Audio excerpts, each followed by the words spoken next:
How to find Macy's return policy and return window. Hi everyone, I'm here to assist you today. Without any delay, let's jump right in. Go to Macy's website, and if you scroll down at the bottom, you'll find returns. Simply click on returns or FAQs.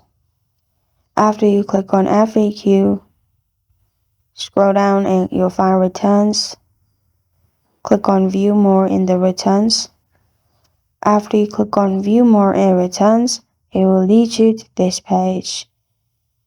Here, simply scroll down, you'll find Macy's return policy.